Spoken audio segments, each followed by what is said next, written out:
So mga idol, sa magiging laban nga po ng Creamline Cool Smashers at ng Cherry Tigo crossover, inaasahan natin ang panibago at big adjustment ng CCS. Sisiguraduhin nila na hindi na aabutin pa ito ng set 4 hanggang set 5 tulad ng nangyari sa laban ng CCS at ng Signal HD Spikers.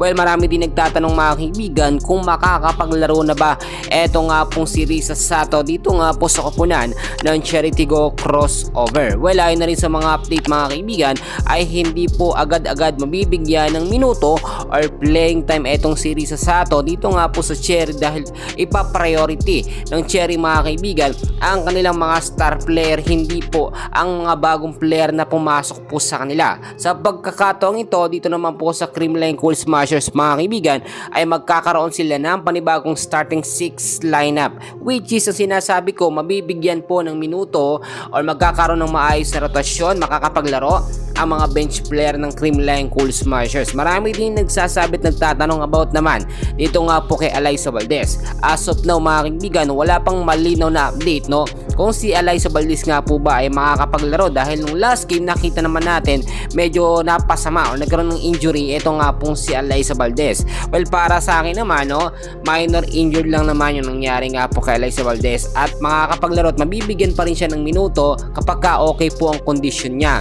Hindi rin totoo na si Alyssa Valdez nga po ay magre-retiro na dito nga po sa Creamline Cool Smashers at magiging coach na lang o assistant coach na lang ng CCS mga kaibigan.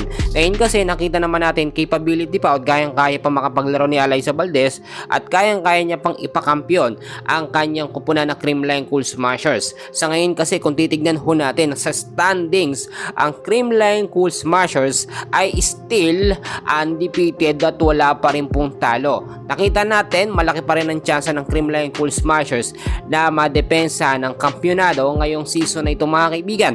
Lalo't kahit wala si Risa Sato, may dumadating naman or may nadadagdag naman ng mga star player dito nga po sa Creamline Cool Smashers.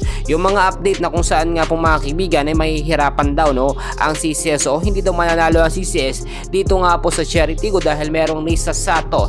Do aminin natin na malakas talaga at game changer ng CCS eto nga pong si Risa Sato, pero ginagamit lamang si Risa Sato kapag umaabot na ng set 4 or set 5 ang laban ng Creamline Cool Smashers, which is intense and crucial kapag pagod ang starting 6 lineup ng Creamline Cool Smashers. Meron pa tayong mamayang kaganapan, abangan natin yung live mga kaibigan. Preview lamang ito sa magiging laban nga po ng CCS at ng Cherry Tigo crossover. Maraming salamat sa suporta.